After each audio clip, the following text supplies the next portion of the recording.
Hello everyone, चलिए जल्दी से स्टार्ट कर रहे हैं हम आज का lesson. This is lesson number 4 that we are starting with. Now lesson number 4 talks about supply and elasticity of supply. तो जल्दी से अब हम सबसे पहले अंडरस्टैंड कर लेते हैं द कॉन्सेप्ट ऑफ सप्लाई।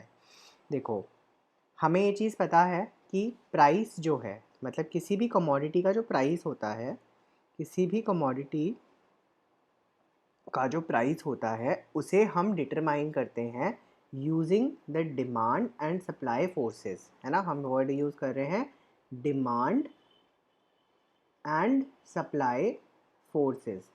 देखो, अभी तक हम लोगों ने डिमांड के बारे में तो सब कुछ पढ़ लिया, मतलब ये क्या होता है, इसकी इलास्टिसिटी क्या होती है ना। This is what we have already studied in lesson 2 and lesson 3। अब जो हम स्टडी करने जा रहे हैं वो हम सप्लाई के बारे में स्टडी करने जा रहे हैं। वो अब हम किसके बारे में स्टडी करने जा रहे हैं सर? वो अब हम सप्लाई के बारे में स्टडी करने जा रहे हैं। तो अगर आप यहाँ पे एक छोटा सा कॉन्सेप्ट याद रखोगे, हमें प्राइस डिटरमाइन करने के लिए दो चीज़ों की ज़रूरत है, डिमांड एंड सप्लाई। तो एक एलिमेंट हम डिस्कस कर चुके हैं लेसन नंबर 2 एंड 3 में।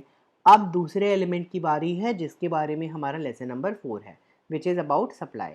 अगर आप देख सकते हो सर, हमने जैसे बोला था कि एक पर्टिकुलर पर्सन की डिज़ायर टू बाय है at a particular prevailing price, मतलब जो इंसान एक पर्टिकुलर प्रोडक्ट को खरीदने के लिए तैयार है ना। हमने डिमांड की डेफिनेशन क्या बताई थी कि सर, अगर कोई एक पर्टिकुलर इंसान है जो एक पर्टिकुलर गुड को खरीदने के लिए तैयार है एट अ गिवन प्राइस, मतलब जो हमें प्राइस गिवन है उस प्राइस पे खरीदने को तैयार है बिना किसी दिक्कत के, है ना। वो उसी प्राइस पे हमें खरीदने को तैयार है ना। अब हम देखो सप्लाई में क्या बोल रहे हैं। देखो, सप्लाई में भी वही बोल रहा है sir, it refers to the quantity of the commodity. मतलब अगेन हम बात तो वही क्वांटिटी की कर रहे हैं कि मैं वो क्वांटिटी की बात कर रहा हूँ जो प्रोड्यूसर। देखो, जब हम डिमांड की बात कर रहे थे, हम किसके पर्सपेक्टिव से बात कर रहे थे? We were talking from the perspective of the consumer, है ना। लेकिन अब जब हम सप्लाई की बात कर रहे हैं, हमारा पर्सपेक्टिव चेंज हो गया, हमारा पर्सपेक्टिव शिफ्ट हो गया है टुवर्ड्स प्रोड्यूसर। बिकॉज अगर हम डिज़ायर दिखा रहे हैं कि मैं ये चीज़ खरीदना चाहता हूँ, मैं ये चीज़ खरीदना चाहता हूँ, मैं ये डिज़ायर शो कर रहा हूँ, तो आप देख सकते हो कंज्यूमर ने अपना डिज़ायर शो कर दिया। लेकिन अब हमें ये भी देखना पड़ेगा ना कि भाई कंज्यूमर के डिज़ायर के बेसिस पर क्या मेरा प्रोड्यूसर वो गुड्स प्रोवाइड कर भी पाएगा कि नहीं, है ना। वो जो प्रोड्यूसर है वो हमें गुड्स प्रोवाइड कर भी पाएगा कि नहीं, हमें ये जानना है यहाँ पे। अगर आप देख सकते हो सर, सप्लाई को हम बेसिकली क्या रेफर कर रहे हैं सर? सप्लाई बेसिकली, है ना, सप्लाई का बेसिक मतलब क्या हो गया सर? सप्लाई का बेसिक मतलब हो गया कि producers are prepare to sell in the market at the particular price of the time. Sir, हमने बोला सप्लाई में हमारे पास दो चीज़ें हैं। वहां पर था consumer desire, ready to buy, है ना। यहां पर है प्रोड्यूसर रेडी टू सेल। मतलब हमने बोला कि भाई मैं तुझसे 10,000 यूनिट्स खरीदूंगा लेकिन 10 रुपये पर यूनिट पे, है ना। भैया ये तो पूछ लो सामने वाला इंसान, भाई तू सामने वाला इंसान 10,000 यूनिट 10 रुपये पे बेचने के लिए रेडी है भी कि नहीं। या हम यहाँ पे डिक्टेटरशिप चलाएंगे? ना बाबा ना, डिक्टेटरशिप तो नहीं चला सकते ना। इसीलिए हमें ये चेक करना पड़ेगा कि हमारा ये जो प्रोड्यूसर है सर, ये जो प्रोड्यूसर है, is he ready to sell at the prevailing price, at the particular price. मतलब इस पर्टिकुलर प्राइस पे क्या हमें ये जो प्रोड्यूसर है, क्या ये हमें माल बेचने के लिए तैयार है कि नहीं। That's what we are talking from supply perspective. अब हम क्या पढ़ रहे हैं सर? अब हम पढ़ रहे हैं सप्लाई के पर्सपेक्टिव से। अगर आप देख सकते हो सप्लाई का पर्सपेक्टिव यहाँ पर हमें क्लियर कट बोलता है सर, हमें क्लियर कट क्या बोलता है sir? Only that amount of goods which the sellers are actually prepared to offer for sale in the market at a particular price at a particular time is called supply। मतलब जो seller sell करने को ready है ना, at a pre determined price and at a particular point of time, हम इसी को ही supply कह सकते हैं, हम इन्हीं चीज़ को सप्लाई कह सकते हैं। आई होप सप्लाई की डेफिनेशन सब लोगों को क्लियर होगी। I hope the definition of supply should be very clear to everyone, है ना। जो हमारी डेफिनेशन है सप्लाई की वो सबको बहुत क्लियर होनी चाहिए, बिल्कुल इसमें कोई डाउट नहीं होना चाहिए। सर जैसे हमने पढ़े थे फैक्टर्स अफेक्टिंग डिमांड, वैसे ही हमारे लिए यहाँ पर है सप्लाई को भी कुछ फैक्टर्स डिपेंड अफेक्ट करेंगे। क्या sir? Price of the commodity, हमारी जो कमोडिटी का प्राइस जो है अगर वो चेंज होता रहेगा तो सर मेरा सप्लाई भी चेंज होता रहेगा, क्योंकि आपने देखा कि प्राइस बहुत इंपॉर्टेंट एलिमेंट है ना। किसी भी पर्टिकुलर सप्लाई या डिमांड के लिए, दोनों ही चीज़ों के लिए मेरे लिए प्राइस बहुत इंपॉर्टेंट एलिमेंट है। क्यों इंपॉर्टेंट एलिमेंट है? जल्दी से सोच के बताएंगे। हमारे लिए प्राइस जो है वो एक इंपॉर्टेंट एलिमेंट क्यों है? क्या आप मुझे बता सकते हैं प्राइस हमारे लिए इंपॉर्टेंट एलिमेंट क्यों है? सर प्राइस ही तो है जो हमारे डिमांड या सप्लाई को डिटरमाइन करेगी। अगर प्राइस बढ़ेगी तो डिमांड कम होगी, है ना। सप्लाई में क्या होता है? There is a direct relation. Demand में क्या था? इनडायरेक्ट रिलेशन, प्राइस बढ़ेगा डिमांड कम होगा। लेकिन सप्लाई में क्या होता है? सप्लाई में there is a direct relation, price बढ़ेगा तो हम ज़्यादा सप्लाई करेंगे। क्यों भाई? सोच के देखो, सोच के देखो। अगर आप एक प्रोड्यूसर हो, just think from the perspective of a producer. अगर आप 10,000 यूनिट्स सेल कर सकते हो एट ₹10, है ना, अगर आप 10,000 यूनिट्स सेल कर सकते हो एट ₹10, देन आप कोशिश करोगे कि अगर मेरी प्राइस 11 रुपीज़ हो जाए तो मैं यहाँ पे 10,000 की जगह 10,500 यूनिट सेल करूँ। तो मतलब मैं जैसे जैसे अपनी प्राइस को बढ़ाता जाऊँगा, सर मेरा जो डिमांड, मेरा जो सप्लाई है, मैं वो भी बढ़ाने की कोशिश करूँगा, जिससे कि मैं हायर रेवेन्यू अर्न करूँ, मैं हाई रेवेन्यू अर्न करूँ, हाई मनी अर्न करूँ, हाई प्रॉफिट्स अर्न करूँ, है ना, हाई मनी या हाई प्रॉफिट्स अर्न करूँ, राइट। तो these are one of the few reasons why हमारे लिए प्राइस एक बहुत इंपॉर्टेंट फैक्टर है। अगर आप देख सकते हो, in order to earn the maximum profits, in order to earn the maximum profits, हम यहाँ पे क्या करते हैं? सर हम यहाँ पर, है ना, producer will supply more of a commodity at a higher price and less at a lower price. अगर प्राइस आप कम कर दोगे तो वो माल को कम बेचेगा, वो कम माल बेचेगा। क्यों? क्योंकि उसका अल्टीमेट ऑब्जेक्टिव है मैक्सिमम प्रॉफिट कमाना और कुछ नहीं। सर इसके बाद में हमें बताया price of other goods. Price of other goods से हमारा कहने का मतलब क्या है? सर हमारे लिए जो अदर गुड्स की प्राइस है, तो अगर आप देख सकते हो, if the prices of the other good have increase whereas the prices of the commodity which the producer have been producing has not increase और नॉट इंक्रीज्ड, है ना, not increase to the same extent to which the prices of the other goods have been increased, it will become profitable for the producer to produce other goods।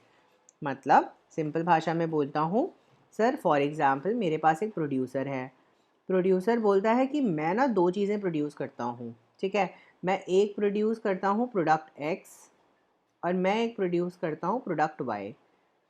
Sir product X का price पहले था 10 रुपये। Sir ये ना increase हो गया, sir ये increase हो गया, कितना इंक्रीज़ हो गया? सर ये अब इंक्रीज़ होकर ₹20 हो गया। सर प्रोडक्ट वाई का प्राइस जो है वो था पहले 15 रुपीज़ और वो एज इट इज़ ही रहा, वो एज इट इज़ ही रहा। There was no change, there was no change, there was no change in the price, है ना। There was no change in the price. Now tell me, if you are a avid producer, पहले तुम इसे 10 रुपये में बेच रहे थे, अब इसे 20 रुपये में बेच रहे हो, बेटा तुम्हारा प्रॉफिट बढ़ गया ना, तुम्हारा प्रॉफिट इंक्रीज़ हो गया ना। सोच के देखो, अगर तुम्हारे इस प्रोडक्ट में प्रॉफिट बढ़ गया तो प्रोड्यूसर क्या चाहेगा? मैं ज़्यादा से ज़्यादा प्रोडक्ट एक्स सेल करूँ।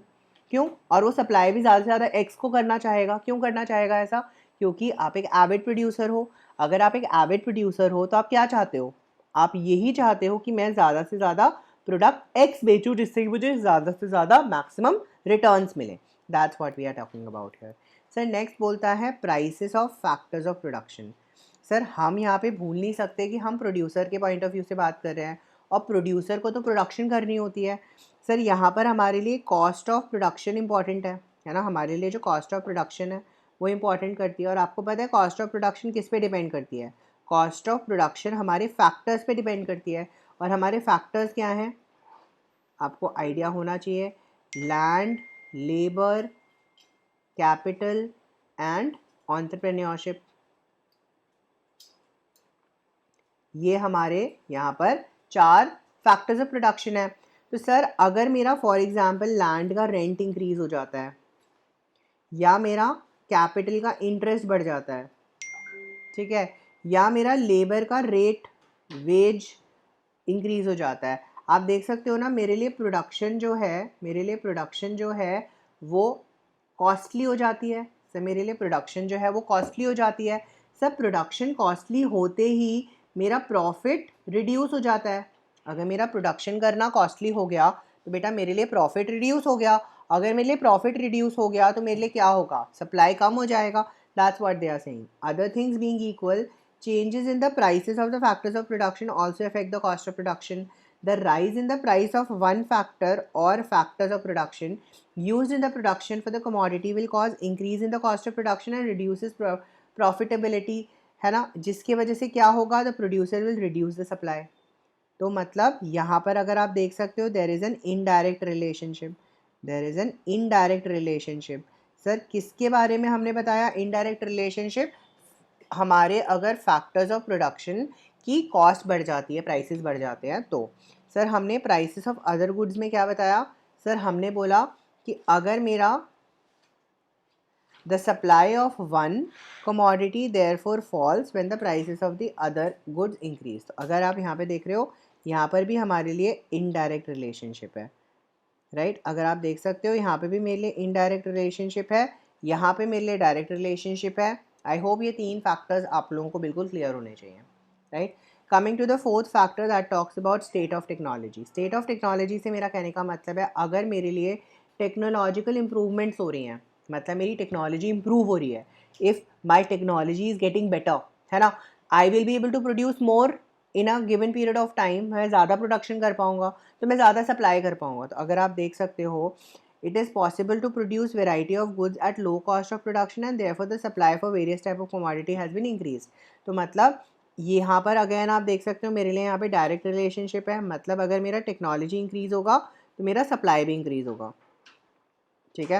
यहाँ पर मेरे लिए डायरेक्ट रिलेशनशिप है, मेरे लिए टेक्नोलॉजी इंक्रीज होगा तो सप्लाई भी इंक्रीज होगा। सर मेरे लिए लास्ट फैक्टर है the goals of the producer. Goals of the producer से मेरा कहने का मतलब क्या है, हमारा जो प्रोड्यूसर है उसका ऑब्जेक्टिव क्या है, उसका ऑब्जेक्टिव है मैक्सिमाइज द प्रॉफिट्स, अपने प्रॉफिट्स को मैक्सिमाइज करना।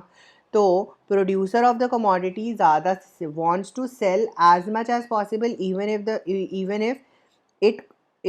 Even if it cost him some profit. अगर उसको कुछ प्रॉफिट कम करना भी पड़ा तो वो ज़्यादा से ज़्यादा सेल करना चाहेगा, है ना। तो अगर आप देख सकते हो ही विल प्रोड्यूस मोर, वो ज़्यादा से ज़्यादा प्रोड्यूस करना चाहेगा। If the producers are prepare to take the risk the supply of the commodity whose production is risky will increase. मतलब अगर मैं यहाँ पर कोई रिस्की काम करना चाह रहा हूँ, रिस्की प्रोडक्शन करना चाहता हूँ और मेरा रिस्क जितना ज़्यादा होगा मेरा रिवॉर्ड, मतलब मेरा सप्लाई भी इंक्रीज़ हो जाएगा। सर मेरा सप्लाई भी इंक्रीज़ हो जाएगा। तो अगर आप देख सकते हो यहाँ पर भी एक तरीके से एक डायरेक्ट रिलेशनशिप है, मेरा जितना ज़्यादा रिस्क होगा प्रोडक्शन में मैं उतनी ज़्यादा सप्लाई कर पाऊँगा, right. That's what it talks about. Fifth point थोड़ा सा कम क्लियर हुआ तो मैं एक बार आपको समझा देता हूँ। जैसे फॉर एग्जाम्पल मैंने बोला सर अल्कोहल बनाना है, मैं अल्कोहल प्रोडक्शन कर रहा हूँ, ठीक है। अब अल्कोहल प्रोडक्शन करना रिस्की प्रोसेस है ना, इसका है बड़ा रिस्की प्रोसेस है, कभी कभी तो ख़राब हो जाएगा एकदम या एकदम ठीक हो जाएगा। If it is a risky process, अगर मैंने ज़्यादा से ज़्यादा प्रोडक्शन करी, if I have increase my production, मैंने अपनी ज़्यादा से ज़्यादा प्रोडक्शन करी, मेरी ज़्यादा से ज़्यादा प्रोडक्शन हुई है ना, तो ये रिस्की प्रोडक्शन भी मैं करने को रेडी रहूँगा। क्यों करने को रेडी रहूँगा, क्योंकि अगर ये रिस्क मैंने उठा लिया तो मैं ज़्यादा सप्लाई कर पाऊँगा, मैं ज़्यादा सप्लाई कर पाऊँगा और ज़्यादा सप्लाई कर पाऊँगा तो ज़्यादा प्रॉफिट होगा। तो सर मैंने आपको यहाँ पे फैक्टर्स के लिए फैक्टर्स ऑफ सप्लाई कौन कौन से हैं। सर पहला फैक्टर्स ऑफ सप्लाई है price of the commodity, and price of the commodity and supply का डायरेक्ट रिलेशनशिप है, ठीक है।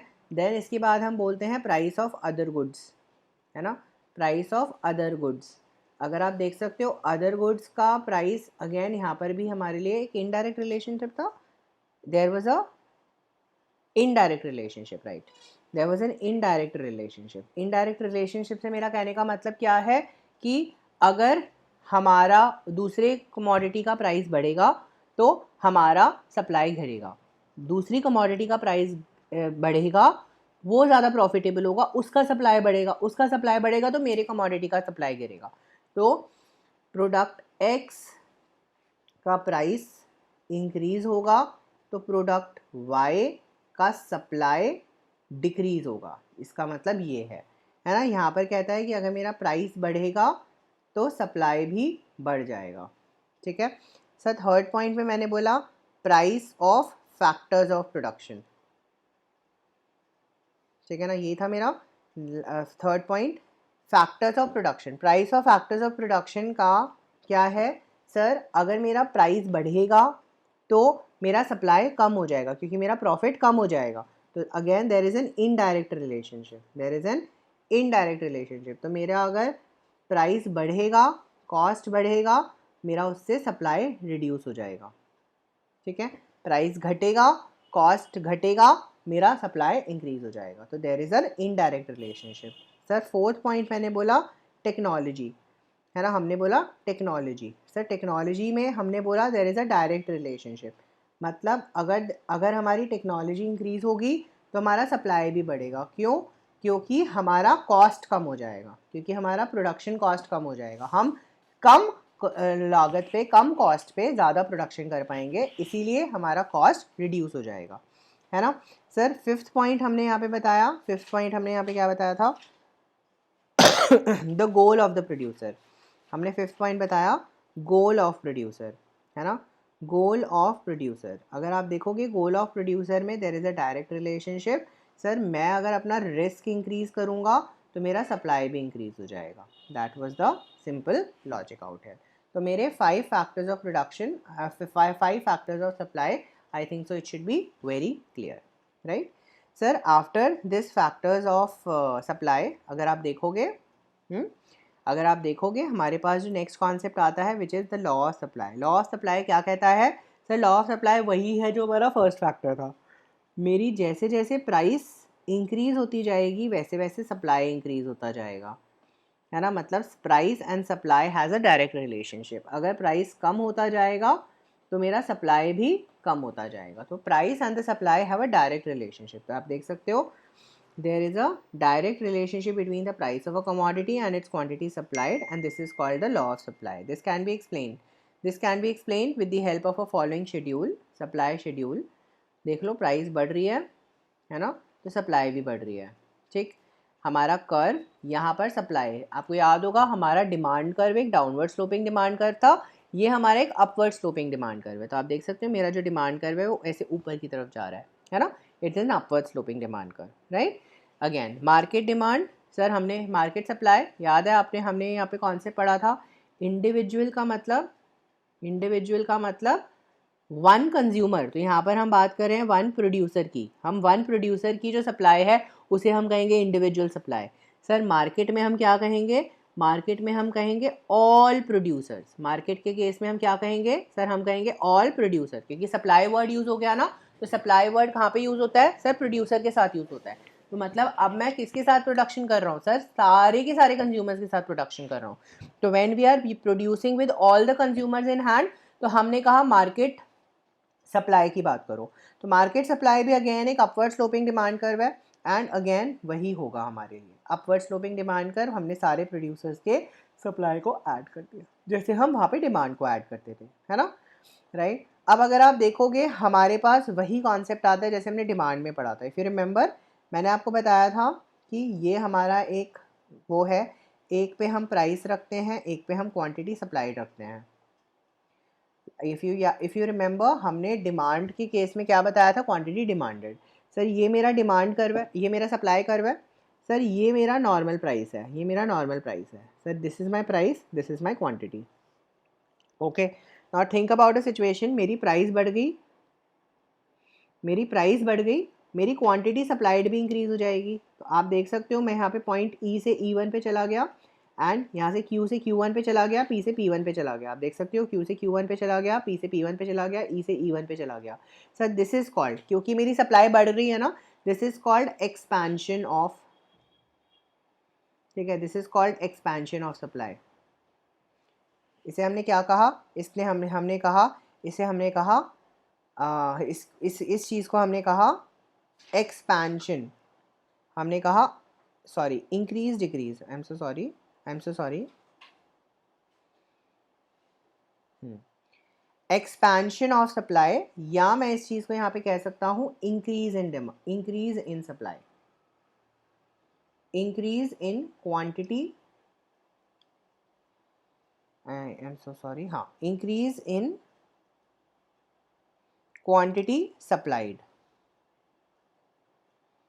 मैंने ठीक बोला ना, हाँ right, increase in quantity supply, right, increase in quantity supplied, right, increase in quantity supplied. अगर आप देखोगे मेरी अगर प्राइस कम हो गई, मेरी क्वांटिटी कम हो जाएगी, मैं यहाँ पे E2 पे आ जाऊँगा, that means P2 and Q2। Sir P से मैं P2 पे आ गया, Q से मैं Q2 पे आ गया, ये क्या हो गया सर, ये सिचुएशन हो गया मेरे लिए decrease in supply,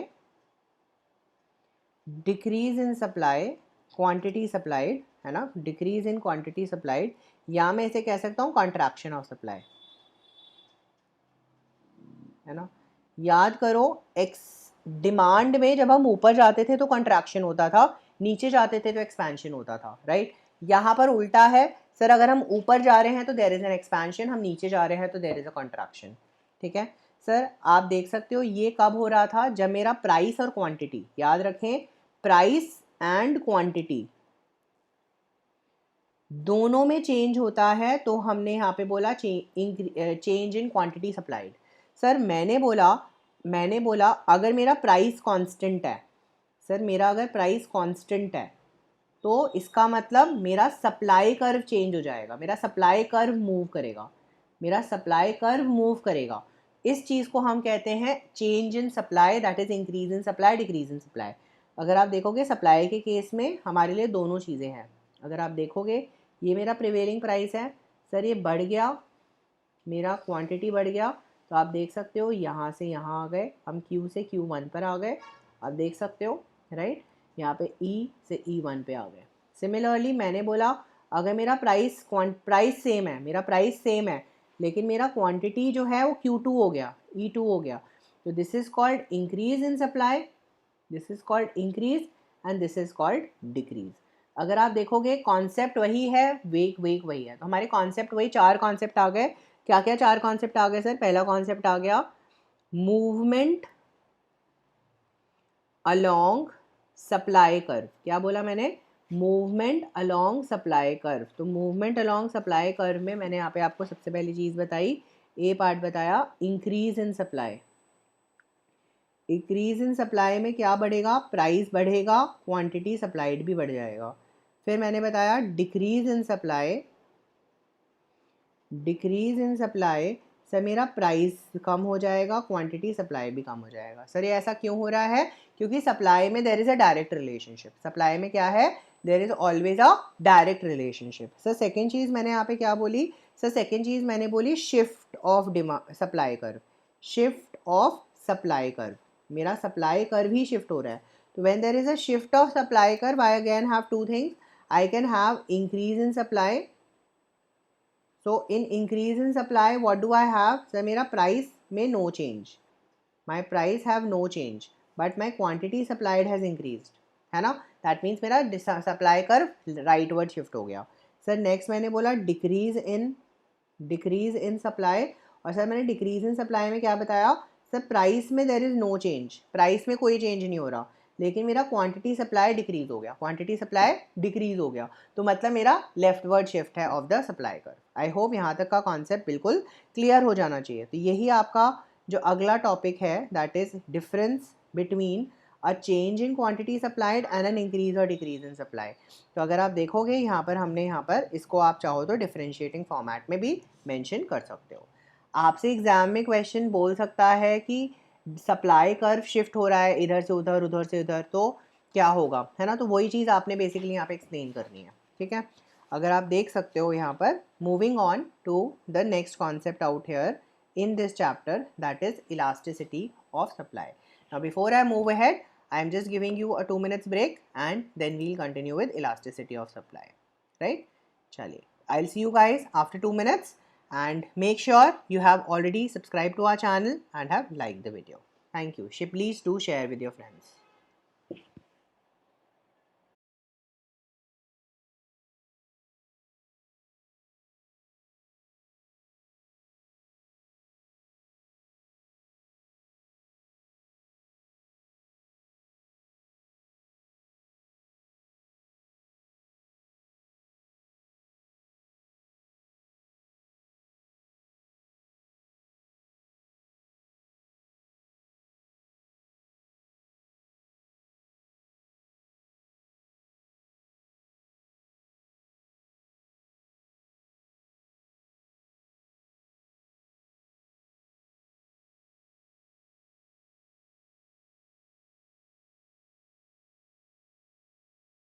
welcome back after the break. हम लोगों ने ब्रेक पे जाने से पहले मैंने अभी तक आप लोगों को कोई भी इस चैप्टर से क्वेश्चन का वो नहीं बताया है। तो इस चैप्टर से हमारा जो फर्स्ट क्वेश्चन बन सकता है वो क्वेश्चन है what is law of supply, ठीक है, and factors of supply explain करिए। That can be the first set of questions, ठीक है। सेकेंड सेट ऑफ क्वेश्चन जो इस चैप्टर से आ सकता है वो आ सकता है what is law of supply,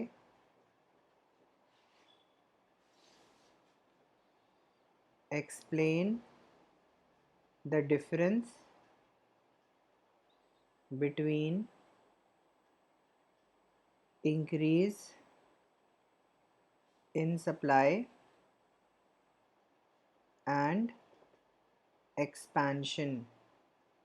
and कोई भी डिफरेंस पूछ सकता है, movement along the supply curve and change in supply curve explain करो, है ना। तीसरा क्वेश्चन आ सकता है what is elasticity of supply,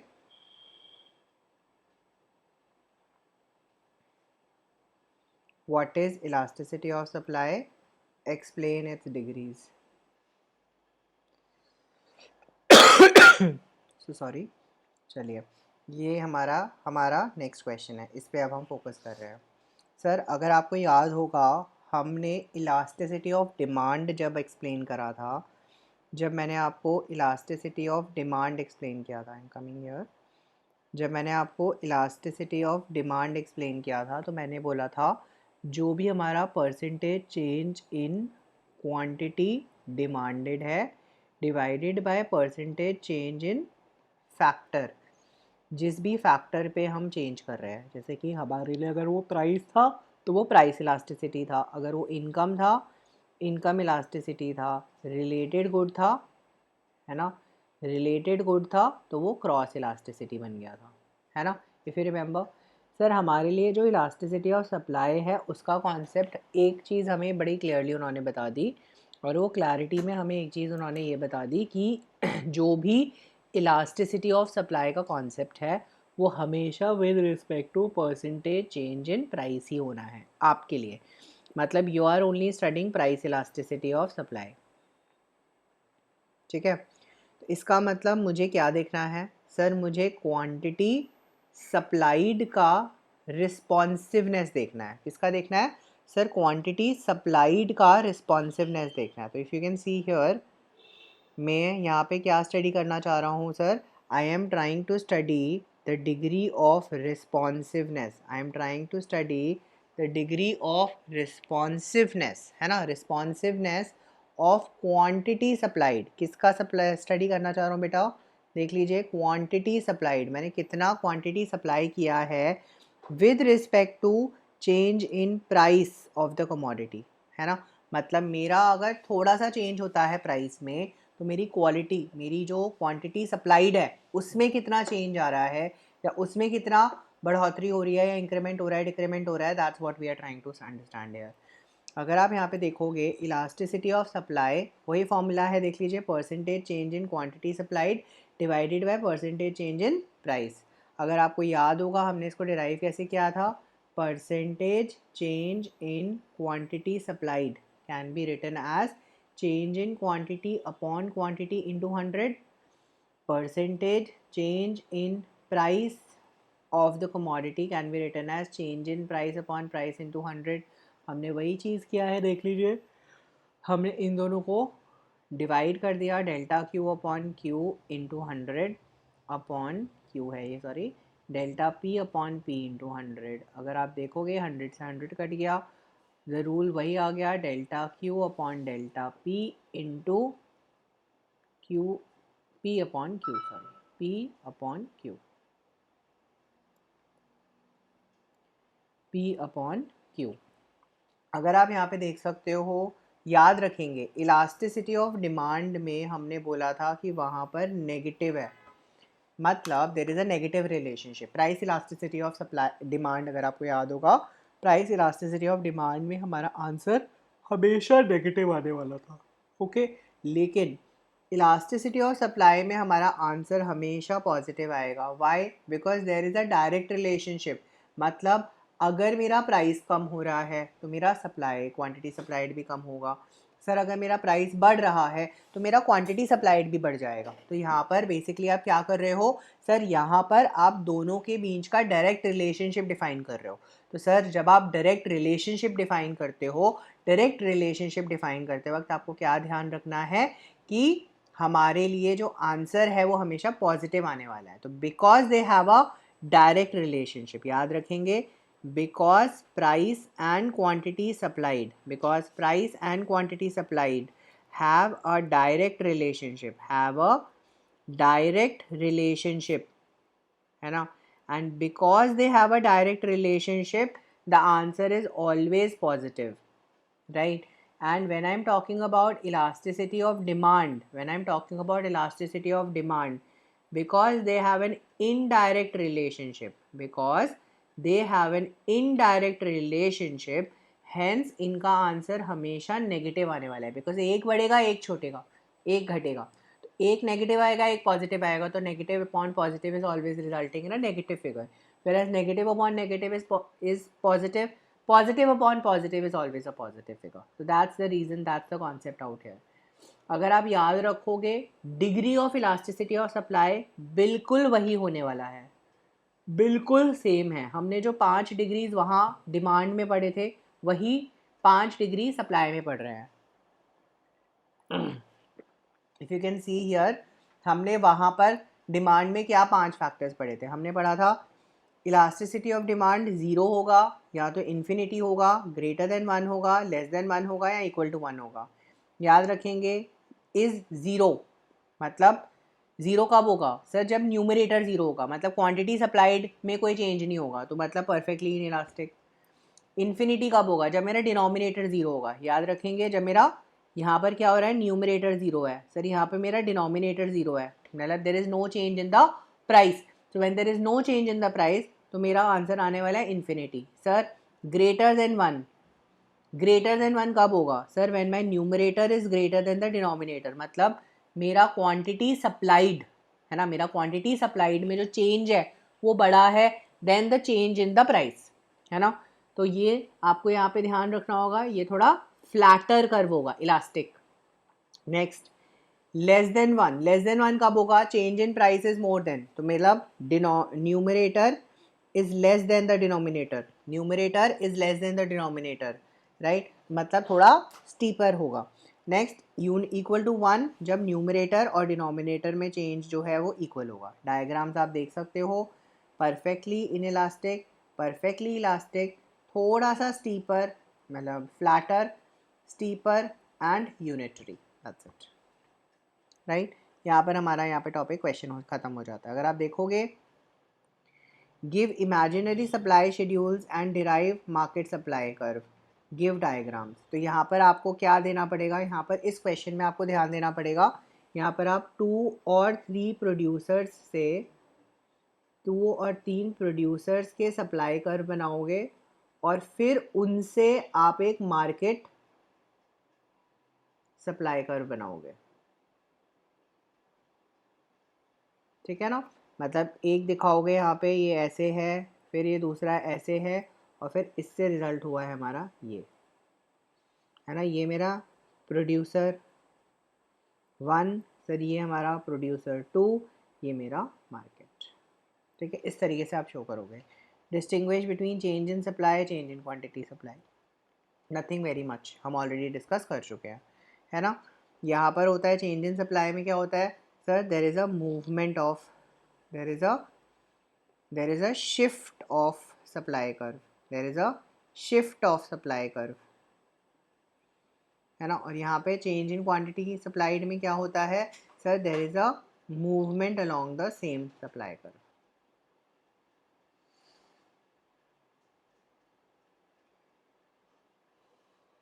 right, आप इसको डायग्रामेटिकली एक्सप्लेन करोगे, दोनों केसेस समझा दोगे, एग्जाम्पल्स ले लोगे, काम खत्म। राइट, एग्जाम्पल्स लेने बहुत ज़रूरी हैं। मैंने आप लोगों को हमेशा से अभी तक, देखो हमारा ये 4th चैप्टर है जो हमारा कंप्लीट हुआ है। अगर आप एक चीज़ को बहुत ध्यान से आपने मेरी बात सुनी हो, तो मैंने आप लोगों को एक छोटी सी बात बोली है, और वो ऑलमोस्ट हर चैप्टर में बोली है। क्या बोली है सर छोटी सी बात? सर मैंने आपको एक छोटी सी बात ये बताई है, पहले तो ये 4th चैप्टर पे टिक कर लेते हैं, बहुत मज़ा आता है मुझे टिक करने में। राइट, तो अगर आप देखेंगे यहाँ पर मैंने जो आप पे आपको एक बहुत छोटी सी बात समझाई है, समझाने की कोशिश करी है, वो ये समझाने की कोशिश करी है हमेशा कि सर यहाँ पर आपको हमेशा ध्यान रखना है। क्या ध्यान रखना है कि whenever you are writing up examples and you can't make up things. Economics में क्या होता है ना, आप ज़्यादा बना बना के हिस्ट्री ज्योग्राफी नहीं लिख सकते, तो क्या है आप यहाँ पे एग्जाम्पल्स की मदद लेते हो, you take examples, you try to write more and more type of examples out है ना। आप जितने ज़्यादा एग्जाम्पल्स यहाँ पे मेंशन करोगे, उतना ज़्यादा आपका आंसर बड़ा बनेगा और अच्छा बनेगा, प्रेजेंटेबल बनेगा, बेटर बनेगा, है ना। तो that will make it, that will bring out a better quality in your exam, in your paper, in your answer. Right, तो इसीलिए ज़्यादा से ज़्यादा एग्जाम्पल्स लिखने की कोशिश करो। इससे क्या है कि आपने जो मैटर लिखा है ना, वो बिल्कुल सही लिखा है। और ज़्यादा आंसर बड़े बड़े होते नहीं हैं, और आपको पता है ये यूनिवर्सिटी की चेकिंग कैसी होती है, दे नीड बड़े बड़े आंसर। तो हम बड़े बड़े आंसर कैसे कन्वर्ट करेंगे sir? By doing the same thing. ठीक है, दूसरी चीज़ मैंने हमेशा नोट करी है इकोनॉमिक्स के पेपर में, बच्चे हमेशा क्या करते हैं ना, पैराग्राफ में एकदम पूरा पूरा लिखेंगे। बेटा instead of writing in paragraph, right in points. Answer बड़ा लिखेगा, आंसर जगह ज़्यादा लेगा, और आंसर आपके लिए ज़्यादा बड़ा दिखेगा एग्जामिनर को। So he will feel that yes, इस बच्चे को आता है, कुछ ना कुछ आता है। लिख वही रहे हो जो पैराग्राफ में लिख रहे थे, लेकिन बस पॉइंट्स में बना के लिख दिया अलग अलग पॉइंट, तो उसको लगेगा कि हाँ जी एक वॉल्यूमिनस आंसर है ना। तो इन 2-3 चीज़ों का ध्यान रखोगे तो आप लोगों का आंसर जो है, पेपर जो है, काफ़ी अच्छा बन कर आएगा, और आंसर भी अच्छा निकल कर आएगा। राइट, चलिए आज हमारा यहाँ पे लेसन नंबर 4 कंप्लीट हो जाता है। तो आप देख सकते हो this is the 4th video that I have in this particular segment. इस सेगमेंट की मेरी 4th वीडियो है। आई होप आप लोगों को अभी तक समझ आ रहा है, चीज़ें आप अच्छे से समझ पा रहे हो, और बेटर है। अभी तक की जो चीज़ें थी सारी बहुत आसान थी, ऐसा हमने कुछ भी नई चीज़ नहीं पढ़ी थी। Just theorems of elasticity of demand, वो हमने एक थोड़ा सा नया पढ़ा था। ज्योमेट्रिकल आर्क मेथड की डेफिनेशंस हैं, वो नया मेथड था। ऐसा कुछ खास हमने अभी तक नया पढ़ा नहीं है, जैसे हम कह सकते हैं ना कि हमने कुछ नया लर्न किया। There was nothing new that you have learn till now. अब आप नया चीज़ें लर्न करना शुरू करोगे from this, from 5th chapter onwards, because this is something इतनी डिटेल में आप लोगों को समझाया नहीं, पढ़ाया नहीं गया था 11th 12th स्टैंडर्ड में। ठीक है, अब यहाँ पे थोड़ा डिटेल में, अब आप हम डिटेल्स में चीज़ें बढ़ेंगे। ठीक है, तो अब आपसे मिलेंगे नेक्स्ट पार्ट में, दैट इज़ लेसन नंबर 5 की डिस्कशन में। एंड लेसन नंबर 5 की डिस्कशन में हम आपसे डिस्कस करेंगे determination of equilibrium price and quantity, कैसे हम इक्विलिब्रियम प्राइस और इक्विलिब्रियम क्वांटिटी डिफाइन कर सकते हैं। राइट, तो यहाँ पर अब हम बेसिकली इस चैप्टर पे मूव ऑन करेंगे। Right, so that's all for the day. I am signing off. Thank you.